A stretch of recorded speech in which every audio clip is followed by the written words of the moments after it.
Welcome to కారుణ్య సమూహం. ప్రతిరోజు స్వాధ్యాయంలో భాగంగా దేవ రహస్యాలు కోనేరు వరలక్ష్మి మేడం గారు అనుభవ జ్ఞానంతో అందించినటువంటి అద్భుతమైన జ్ఞానాన్ని తెలుసుకుంటూ మనము 14వ రోజులోకి ప్రవేశించాము. మరి ఈ యొక్క భూమి మీద ఎన్నో అనుభవాలు పొందడానికి వచ్చిన మనము మరి ఎన్నో మాయలలో మనం పడిపోతూ ఉంటాం. మరి ముఖ్యంగా మన యొక్క భావోద్వేగ శరీరము యొక్క తీవ్రతను బట్టే మన యొక్క మాటలు, మన యొక్క చేతలు, మన యొక్క పరిణామాలు ఇవన్నీ గూడా ఉంటాయి. మన జీవితంలో వచ్చేటువంటి కష్టాలు, నష్టాలు, ముప్పులు, మెప్పులు ఏమైనా సరే దీని ద్వారానే వస్తూ ఉంటాయి. కాబట్టి ఈ యొక్క భావోద్వేగ శరీరం అనేది మనం ఎప్పుడూ కూడా మధ్య మార్గంలోకి వచ్చేయాలి అని చెప్తున్నారు. మరి పూర్తిగా శాంతమూర్తిలాను కాకుండా మరి అలానే ఆహ్, ఆహ్, మధ్య మార్గంలోకి వచ్చేయాలి అని చెప్తున్నారు. ఇంకా మరి ఈ యొక్క ఆత్మజ్ఞానం వల్లనే మరి ఎదుటి వారిని అర్థం చేసుకుంటా, మన మన కుటుంబ సభ్యులని అర్థం చేసుకోవడం, పిల్లలు అని అర్థం చేసుకోవడం ఇవన్నీ గూడా జరుగుతుంది. లేకపోతే గనక ఎవరు ఎవరికీ గూడా అర్థం అవ్వరు అనేది తెలుసుకున్నాం. అలాగే ఆహ్, ప్రతి ఒక్కరికి కూడా ఒక్కొక్కరికి ఒక్కొక్క ఆహ్, ఆహ్, మరి స్వతహాగా వాళ్ళకంటూ ఒక టాలెంట్ ఉంటుంది. కేవలము చదువు, చదువు అని మనము కేవలము చదువు మీదే వాళ్ళని ఆ యొక్క అజ్ఞానం ఉంటే గనక మరి ఆ చదువు మీదే ఎక్కువ పిల్లల్ని మరి ఎక్కువ ప్రెషర్ పెడుతూ ఉంటారు. అది అంతా కూడా అజ్ఞానము అని మేడం చెప్తున్నారు. అందుకనే ఇవన్నీ అర్థం అవ్వాలి అంటే ఈ భౌతికమైనటువంటి చదువులు సరిపోదు. కంపల్సరీగా ధ్యానం చేయవలసిందే. ఈ యొక్క ఆత్మజ్ఞానము తెలుసుకోవాల్సిందే. అప్పుడే ప్రతి కుటుంబము కూడా హాయిగా ఉంటుంది అని మరి మనం తెలుసుకున్నాం. ఇంకా మరి అలాగే మనం టైమ్ మిషన్ గురించి కూడా తెలుసుకున్నాం. మేడం గారికి ఒకానొక ధ్యాన అనుభవంలో మరి ఒకానొక మిషన్ దగ్గరికి వెళ్ళడం, టైమ్ మిషన్ దగ్గరికి వెళ్ళడం, మరి అక్కడ మరి 118 సంవత్సరాలు ముందుకు వెళ్ళిపోవడం. ఇవన్నీ గూడా మేడం గారు మరి ఆ ధ్యాన అనుభవంలో తెలుసుకున్నారు. ఇవన్నీ ఏంటి అంటే మనము ఫోర్త్ డైమెన్షన్ నుంచి ఫిఫ్త్ డైమెన్షన్‌లోకి ఆహ్, వెళ్ళడం ద్వారా ఈ యొక్క ఆహ్, మనలో ఉన్నటువంటి అవగాహన శక్తి పెరగడం. అలాగే చిన్న ఏజ్‌లోనే పిల్లలు ఎంతో మెచ్యూర్డ్‌గా ఎంతో చక్కగా అనుభవంతో మాట్లాడినట్లుగా మాట్లాడడం. కొంతమంది పిల్లల్ని మరి చూస్తూ ఉంటే మనకి తెలుస్తూ ఉంటుంది. చిన్న వయసులోనే ఎంతో చక్కగా డాన్స్ వేస్తూ ఉంటారు. పాటలు పాడుతూ ఉంటారు. పద్యాలు పాడుతూ ఉంటారు. కొన్ని కొన్ని ఎన్నో పిల్లల్లో మన ప్రతిభలు అనేవి మనం చూస్తూ ఉన్నాం. ఇవన్నీ గూడా కారణం ఏంటి అంటే మరి దీని వల్లే అని చెప్తున్నారు. ఇంకా మనందరికీ కూడా ఇంకా ఈ యొక్క మాయ అనేది చెప్తున్నారు మై డియర్ ఫ్రెండ్స్. మానవుని యొక్క ఆహ్, మరి మనము ఈ యొక్క భౌతికంగా నాగరికతలో మనం అభివృద్ధి చెందాము అనుకుంటున్నాము. ఆ నాగరికత వేరు. ఆత్మజ్ఞానంతో, ధ్యానంతో మనము ముందుకు వెళ్ళడం వేరు అని చెప్తున్నారు. మరి ఇందులో మనకి ప్రతి క్షణము కూడా ఈ యొక్క జీవితంలో ఈ మాయ అనేది మనల్ని అందరిని కూడా కబళించేస్తూ ఉంటుంది అని చెప్తున్నారు. ఇలాగా కూడా ఎగ్జాంపుల్ చెప్తున్నారు. అప్పటిదాకా ఎంతో ఉత్సాహంగా, ఎంతో అద్భుతంగా, ఎంతో ఆహ్, ఇంట్రెస్టింగ్‌గా ఉన్నటువంటి వాళ్ళు క్షణంలో మారిపోతారు. అంటే మరి ఆ క్షణంలోనే మరి ఏదో ఒక చిన్న సంఘటన జరిగేటప్పటికి మొత్తం అంతా కోల్పోవడం అనేది జరుగుతుంది. ఇదంతా కూడా మాయ అని చెప్తున్నారు. మరి మనం ఎప్పుడంటే అంతా తెలుసు. కానీ ఏదో మనకి తెలియకుండా ఏదో ఒక మనం ఆహ్, ఎక్స్‌పెక్ట్ చేయని సంఘటన ఏదో జీవితంలో జరగడం. వెంటనే మనము ప్రతిరోజు మనం గూడా చూస్తూ ఉంటాం. ఇన్నిన్ని సత్యవాకులు ప్రతిరోజు వింటూ ఉంటాము. కానీ ఒకానొక సంఘటన జరిగినప్పుడు ఆటోమేటిక్‌గా మనము మారిపోతూ ఉంటాం. ఇదంతా ఏమిటి అంటే మాయ అని చెప్తున్నారు. నువ్వు ఎంత పెద్ద జ్ఞానివైనా నీకెంత జ్ఞానం ఉన్నప్పటికి కూడా మరి ఈ ప్రపంచంలో దేనికి తల ఒగ్గినా, ఒగ్గకపోయినా ఎంత జాగ్రత్తగా ఉన్నా కూడా ఏదో ఒక క్షణంలో ఈ మాయ అనేది మింగేస్తుంది అని మేడం చెప్తున్నారు. మనకే అనిపిస్తూ ఉంటుంది అప్పుడప్పుడు. అవును గదా! తెలుసు కదా! ఎందుకు ఆ క్షణంలో ఎందుకు అలా బిహేవ్ చేశాము అని అనిపిస్తూ ఉంటుంది. ఇదే మై డియర్ ఫ్రెండ్స్ మాయ అని మేడం గారు చెప్తున్నారు. అది నీ ఆలోచనలే నిన్ను మింగేస్తూ ఉన్నాయి అని చెప్తున్నారు. ఒక చిన్న ఆలోచన ఏదో ఒకటొస్తది. ఆ ఆలోచనలో పడి ఇక అటు ఇటు, అటు ఇటు కొట్టుకుని పోతూ ఉంటాం. ఇక అదేం చేస్తుందంటే మనల్ని మింగేస్తుంది అని గూడా చెప్తున్నారు. అంతే గదా! మనకి సడెన్‌గా ఏదో ఒక ఆలోచన అనేది వస్తుంది డెఫినెట్‌గా. ఉదాహరణకి రీసెంట్‌గా మరి ఇప్పుడు అంతా ప్రెజెంట్ ట్రెండ్‌లో ఉండేది ఏంటి అంతా కుంభమేళ. ఈ కుంభమేళాకి ఒక ఆలోచనొచ్చిందంటే, ఇక దాని గురించి రీసెర్చ్‌లనమాట.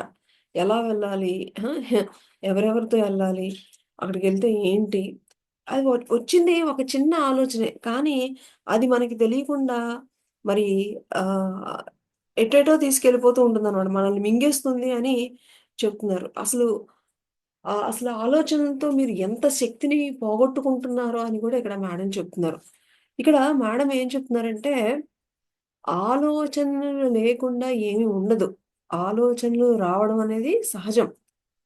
అయితే ఇక్కడ ఎలా ఉండాలి అని చెప్తున్నారు అంటే, నిన్ను ఆలోచించవద్దు అని మేడం మనకి చెప్పడం లేదు. కానీ ఏం చెయ్యాలో అనుకుని వెంటనే ఒక ఆలోచన చెయ్య చేయడం తప్పు అని చెప్పడం లేదు. కానీ అది ఎలా ఉండాలట? ఒక ఆలోచన వచ్చిన వెంటనే ఇంప్లిమెంట్ చెయ్యాలి అని చెప్తున్నారు. ఇక ఆలోచన వచ్చింది అంటే వెంటనే దానికి సంబంధించిన పని చేసుకుంటూ వెళ్ళాలి అని చెప్తున్నారు.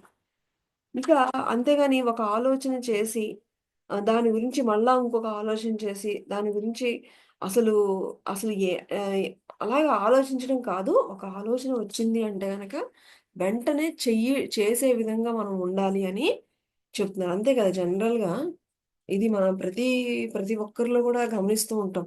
ఉదాహరణకి ఒక స్టూడెంట్ మనందరం గూడా ఈ స్టూడెంట్ స్టేజ్‌ని దాటి వచ్చిన వాళ్ళమే. అందరికీ గూడా ఈ చక్కటి అనుభవం ఉంటుంది.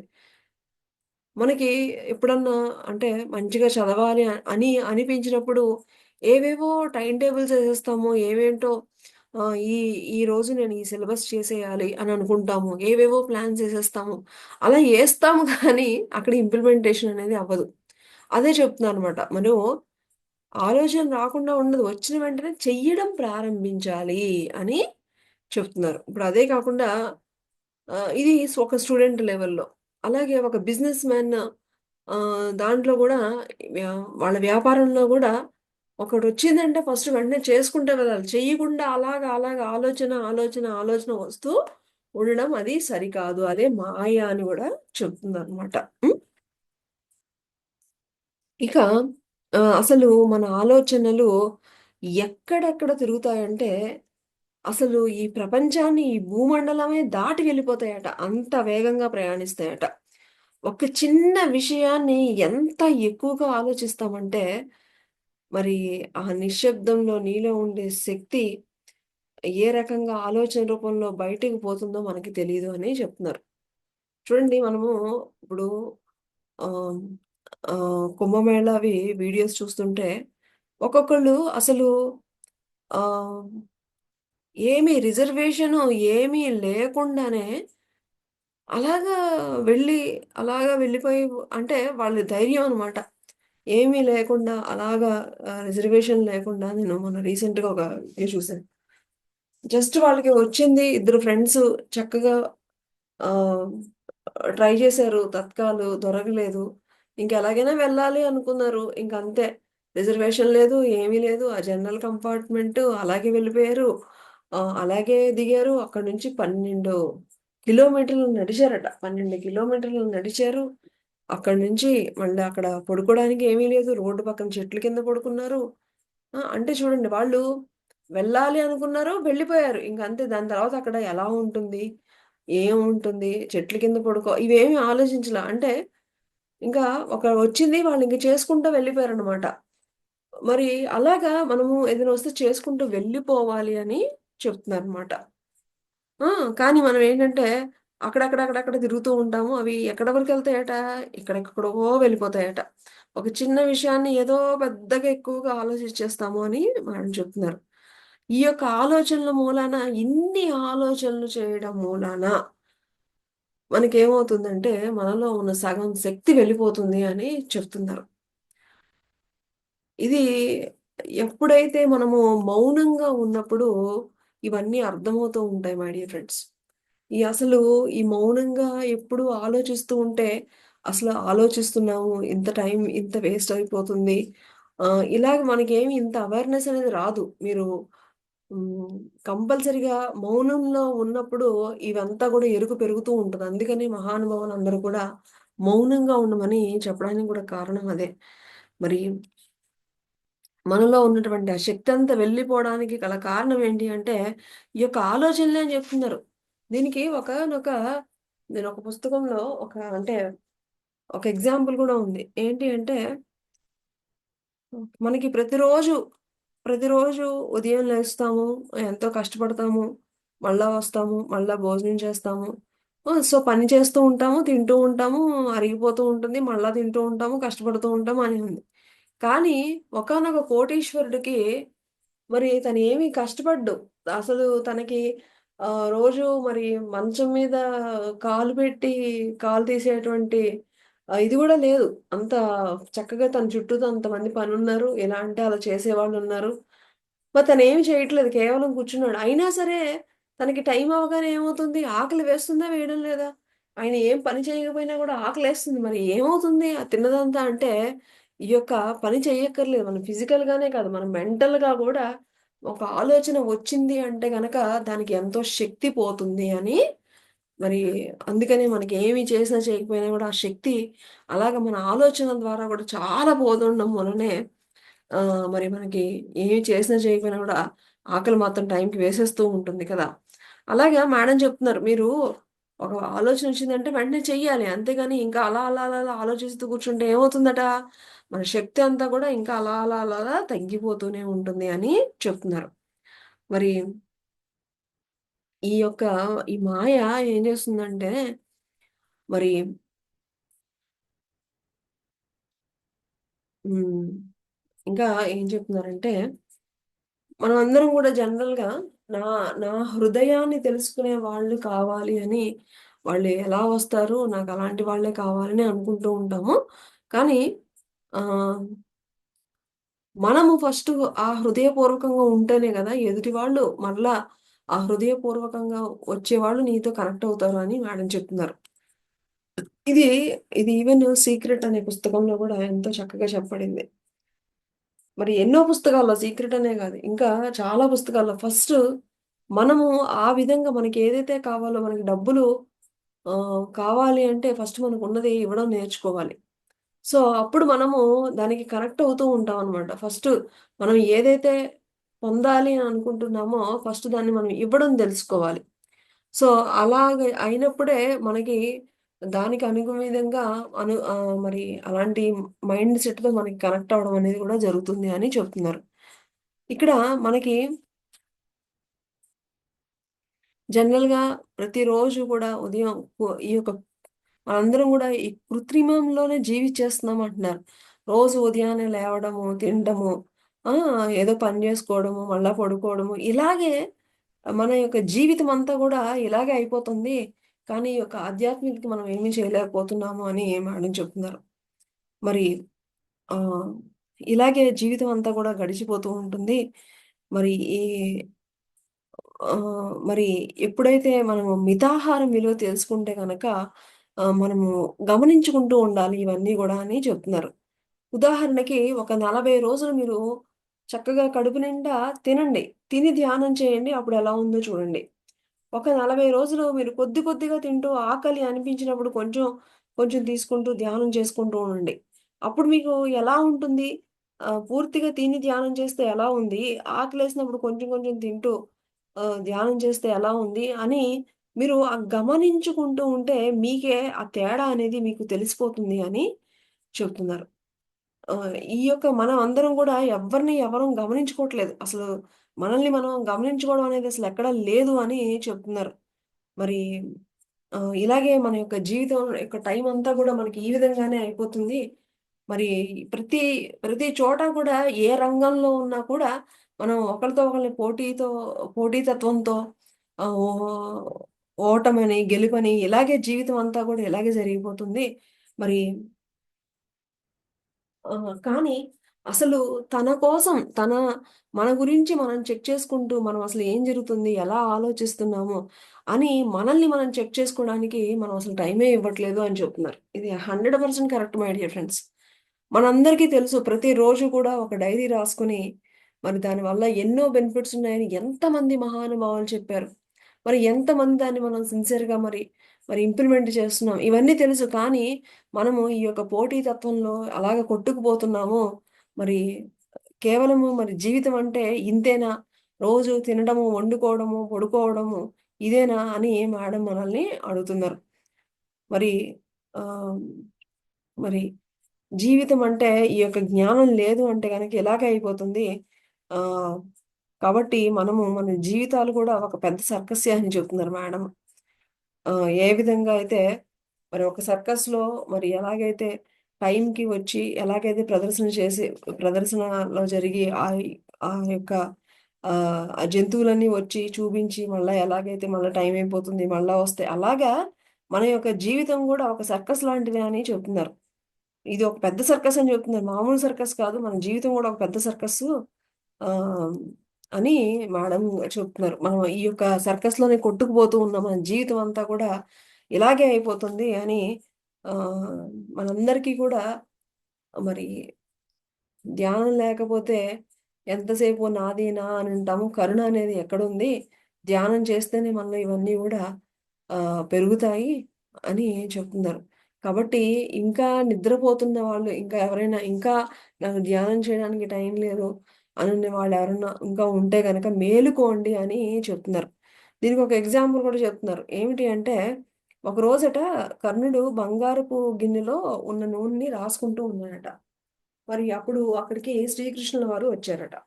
వచ్చి కర్ణుల వారిని "నాకా బంగారు గిన్నె కావాలి" అని అడిగారట. కర్ణుడు వెంటనే ఆ ఎడమ చేతితోనే ఆ గిన్నెని తీసి ఇచ్చేసారట. "అదేమిటి కర్ణ అలా ఇవ్వచ్చా? ఎడమ చేత్తో కుడి చేత్తో గదా ఇవ్వాలి" అని మరి శ్రీకృష్ణుల వారు కర్ణుల వారిని ప్రశ్నించారట. అప్పుడు వెంటనే కర్ణుల వారు ఆహ్, కుడి చెయ్యి నా నా కుడి చెయ్యి నూనెతో ఉంది. హ్మ్. నేను చెయ్యి గడుక్కుని, తుడుచుకుని, నేను నీకు ఆ గిన్ని ఇచ్చే లోపల మళ్ళా నా మనసు ఎక్కడ మారిపోతుందో, అందుకనే నేను ఎడమ చేత్తోనే ఇచ్చేసాను కృష్ణ అని చెప్పారట.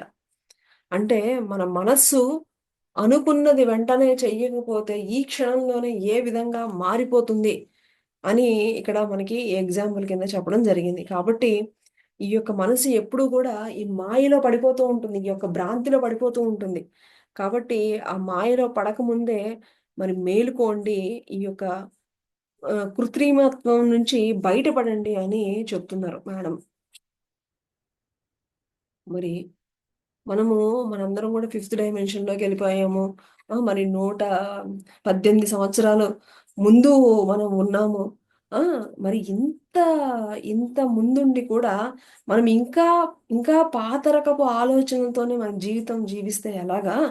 కాబట్టి ఫస్ట్ ఆనందంగా ఉండడం నేర్చుకోండి. ఎప్పుడైతే మనము ఆనందంగా ఉంటామో, మన చుట్టుపక్కల వాళ్ళని గూడా ఆనందంగా ఉంచడం అనేది జరుగుతుంటుంది. మనం ఆనందంగా ఉంటే నీ కుటుంబం ఆనందంగా ఉంటుంది. నీ చుట్టుపక్కల ఉన్న వాళ్ళందరూ గూడా ఆనందంగా ఉంటారు. మరి అయితే మనసుకు అనిపిస్తూ ఉంటుంది. అబ్బా! కోరుకున్నవి రాకపోతే ఆనందంగా ఎలాగా ఉంటాము అని. ఇక్కడ ఇదే ఆత్మజ్ఞానం అని మేడం చెప్తున్నారు. మరి కోరినవన్నీ రావాలి అంటే మరి కోరినయి రావాలంటే మరి కొన్ని జన్మలే పట్టొచ్చు.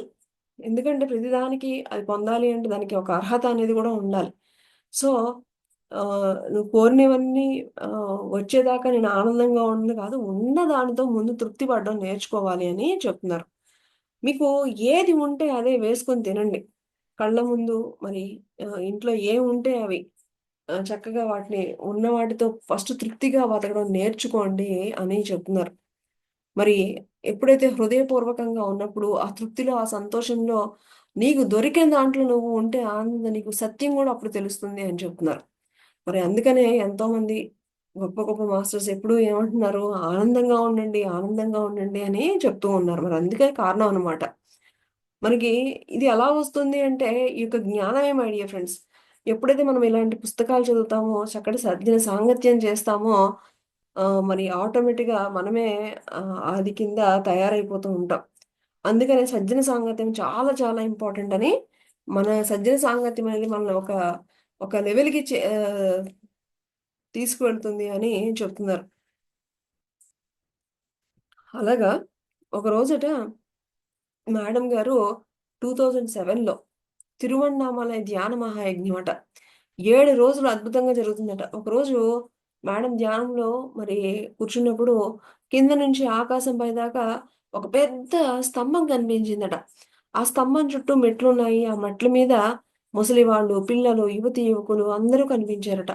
వృద్ధులేమో మెట్లు ఎక్కలేక వాటి మీద కూర్చున్నారు. మమ్మల్ని గూడా కొంచెం పైకెక్కించండని పిల్లల్ని అడుగుతున్నారట. వీళ్ళంతానేమో ఎప్పటికి ఆ మెట్లెక్కి ఆ పైకి చేరుకుంటారా అని పిల్లలు చూస్తూ ఉన్నారట. ఉన్నట్లుండి ఒక్కసారిగా ఎస్కలేటర్ లాగా వచ్చి ఆ మెట్లు గిర్రున తిరుగుతూ వారందరిని గూడా పైకి తీసుకెళ్ళిపోయిందట. అప్పుడు మేడంకి అర్థమైందట. ఈళ్ళందరూ గూడా గత జన్మలో ఎంతో ఆ పుణ్యఫలం ఉంది గాబట్టి వీళ్ళు అక్కడికెళ్లారు అని మేడం అర్థం చేసుకున్నారట. అంటే అసలు ఎంతో ఆహ్, గత జన్మలో ఆ సంస్కారం ఉంటేనే ధ్యానంలోకి వస్తారు. లేకపోతే రాలేరు. ఒక్కరోజు ధ్యానం చేసినా చాలు మీ దారి వైకుంఠమే అని, సత్యలోకమే అని చెప్తున్నారు. మాంసాహారం మానేసి ధ్యానం చేస్తున్నారు. ఇంకేం కావాలి? ఆత్మ విద్య అంటారా? అవన్నీ అనేకం. వారి వారి ఇష్టాల వల్ల సాధన మీద మిగతావన్నీ గూడా వస్తాయని చెప్తున్నారు. మరి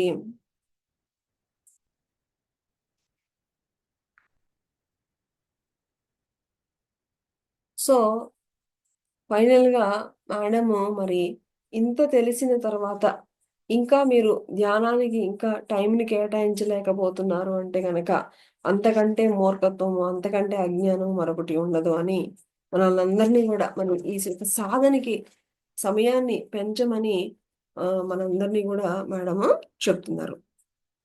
ఓకే ఫ్రెండ్స్. మనం తిరిగి రేపటి సెషన్‌లో కలుసుకుందాం. Thank you.